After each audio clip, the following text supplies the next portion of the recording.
Well, Bright, welcome to Birmingham City. Thank you. Exciting new season ahead. Must be buzzing because obviously this club is going places at the moment. Absolutely, yes. It's a great moment for me right now.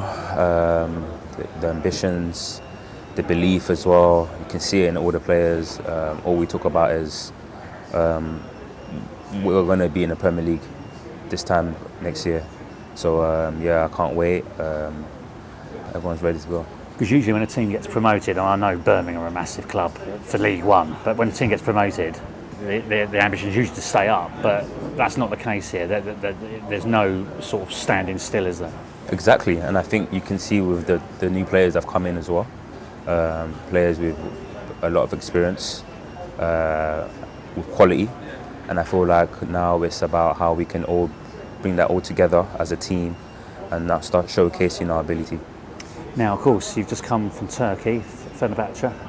You were there for a few seasons, weren't you? 4 years. Just tell us about that whole experience. I mean, that must have been incredible.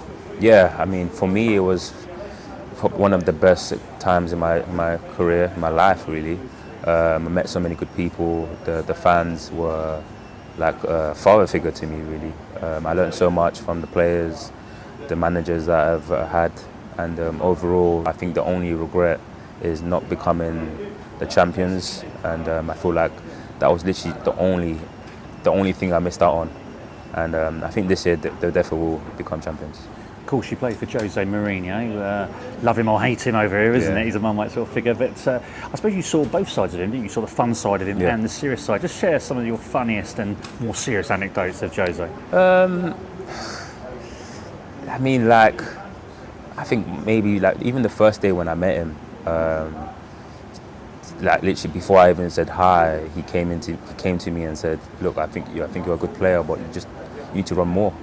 And those are little things that it's funny at the same time because it's Jose. And I remember I was so nervous before meeting him. I think I asked some of the players like how he is, just so I don't say something that could be wrong.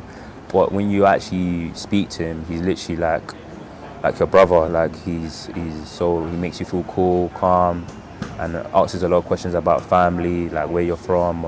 And I remember he said to me how he loves African players because they're strong and fast. So for me he was a great guy.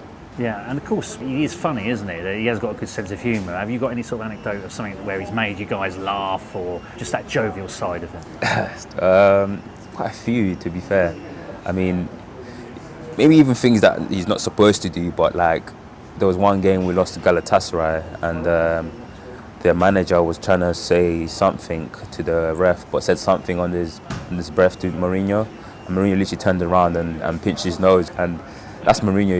You can't mess with him, and he's a great coach. And of course, the Turkish fans are so passionate. I know you saw the good side of that and the bad side of that, because there was a pitch invasion, wasn't there, where you actually hit a Turkish fan. Just tell us the story behind that. Yeah, it was against Trabzonspor. It was an away game, and we won. We scored, I think, in the last minute or so, and we were celebrating on the pitch like every team does.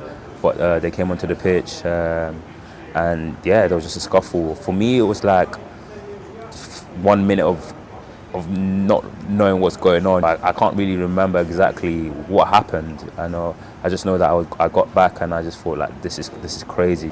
But the minute I got back to Istanbul, I had thousands of fans come in to show support, and that's just what the club is. Fenerbahce is not just a football club; it's a family, and it's a place that I call home as well, and it's a place I definitely will be going back to watch games and supporting them as well, because for me it's like I said, it's more than a club. Of course, you've got a number of Nigeria caps under your belt now. Yeah. That's obviously where you were born, where you were from. Just tell us your sort of backstory from your childhood. So you were born, just tell us sort of a guided tour really from when you were born to moving here. So I was born in Nigeria, then I moved to Spain when I was about 2 or 3 years old. Spent some time there, but I didn't really start football till a bit later. Moved to London when I maybe around 10 or 11, and that's when I started going primary school. Started playing football then, but it wasn't too serious. It was more with friends, and I think when I got to like 12 or 13, that's when I realised that I could actually do something with this. My first team was Blackpool. Made my debut there. Went through the academy and then made my debut there. I was there for maybe 3-4 years. Then I moved to QPR. Had an amazing time there, and I felt like that's where my football started to get better and better. And then got my move to Fenerbahce, where it was one of my probably the best club that I signed for at the time. And then I think throughout that whole stage before I got to Fenerbahce, I felt like I was a boy, and now I've come out as a man. And I've learned so much from these 3 clubs I've been, and now is to use my experience to bring it to the club here at Birmingham and see how we can work together to get us to the Premier League. I just want to drill back into those 3 clubs, because you said that you learned from each one different things. Articulate each one, what you learned, if you was to summarise it. Yeah, so Blackpool, I think I made my debut at 17. So I had no experience, I just had the ball, just wanted to take my man on and see what I can do. So I feel like then I had quite a few players who were a bit more older who showed me what to do, the right things to eat. And yeah, I think when I then moved to QPR, it was a bit more different because I was back home now. So I had more family with me. If I had a bad day, I could go back home and I'll feel a bit more better. I think also during that time I was playing with Eberechi Eze, who is someone I've played with since I was in school. So for me and him, it was just vibes. We took games as vibes, and you could see that it actually started to get us wins as well. Also Elias Chair as well. So yeah, we had a good team, and I think like there was more vibes and not having fear. Like I don't think we got scared of any team we played against, and you could see the rewards we got from that. I just went to Palace and then I moved to Fenerbahce. So that was then, and I think Fenerbahce was completely different because I started to play Europe football, playing in the Europa League, Conference League, and these are games where we got to like the last 16, and these are games where you have to win, you can't draw, and I learned so much in terms of that. And I suppose being under that pressure as well, yeah, it's such a huge club. Yeah, of course, like the pressure is insane, and I think it's very hard to explain exactly how it feels until you're actually on the pitch. Yeah. Because that's just the fans are relentless, but in a good way. And I've learned so much there, and I think like those are the different characteristics I've had from each club, and now my aim is to add all of them together and see how I can use my experience to now improve myself more and bring it onto the other players. You mentioned Eze, terrific talent. Yeah. I've seen him a number of times at QPR, obviously with Palace. Great to see him in the England squad now as well. What was he like, sort of as a friend at school, and as a player, as a kid, and how you grew up with him as well? Yeah, I mean, he was amazing. I mean, I can't. There was so many times at QPR where we had conversations, me, him, Mide Shodipo as well, and Elias Chair, where we'd sit down, play 2-touch for about an hour, and then finish, chill together, and just talk about what we can achieve. And we all knew that we were good enough, but it was about believing in ourselves and being consistent. And I feel like each player went different routes. And for him, I think I always knew from the minute I played with him more at QPR that he's probably going to go far. And I still believe he can go far, because for me, he's probably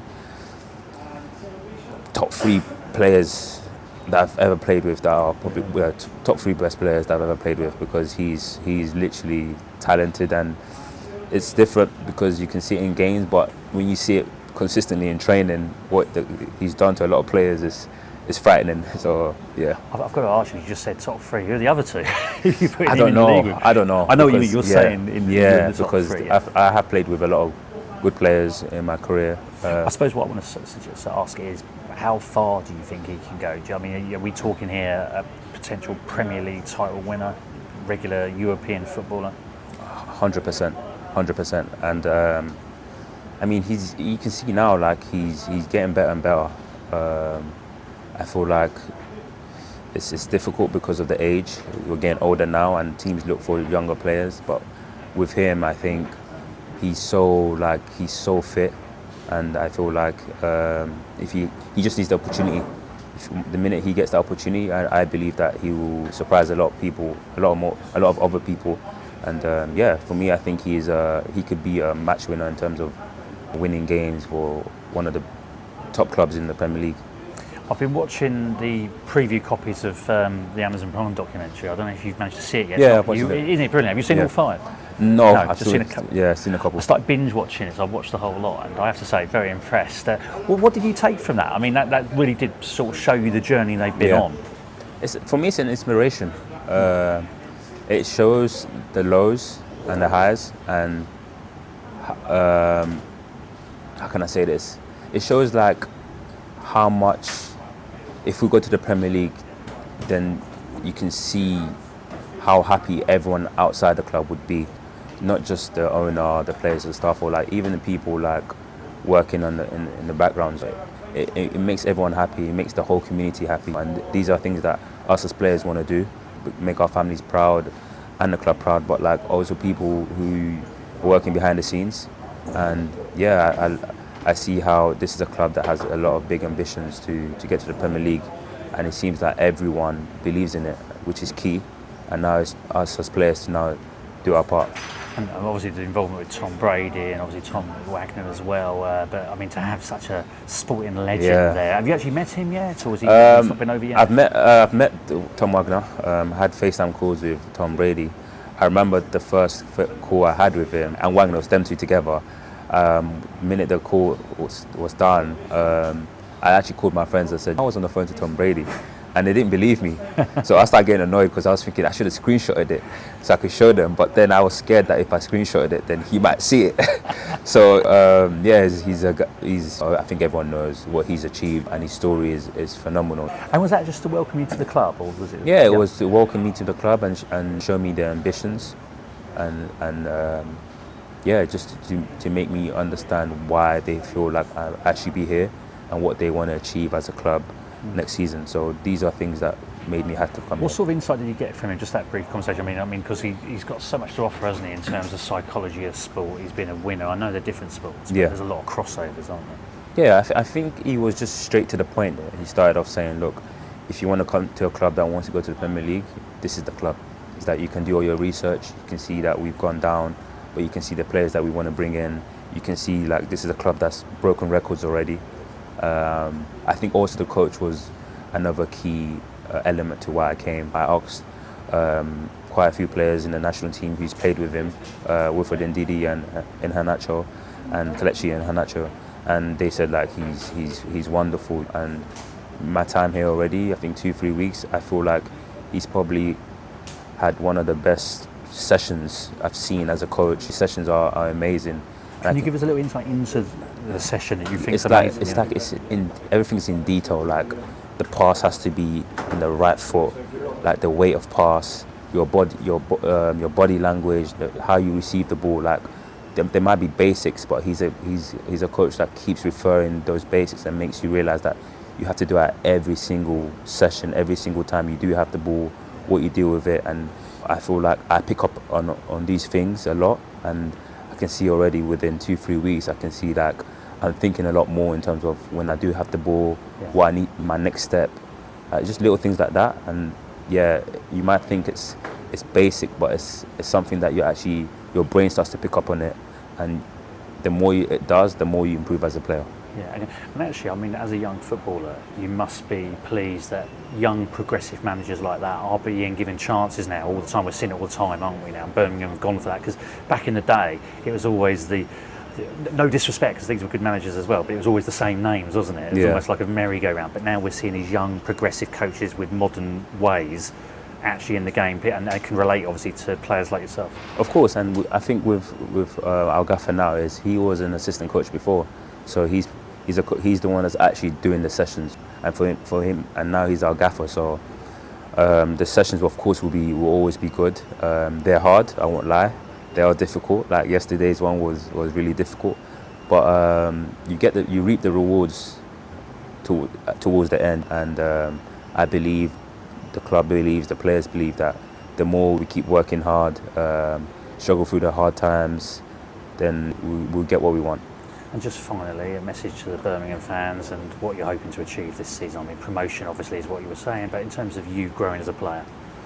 For me, it's just to improve on my goals and assists, get as many goals and assists as I can, get to the back post more. That's another thing the gaffer's telling me to do now, and get there as much as possible, and just to believe in us. There will be bad times, there will be times where we lose games, but there will be good times as well, and just to support us from the first minute to the last game, and I think I want to tell the fans that every single player in the club believes that we'll go to the Premier League. So if we believe, they have to believe too.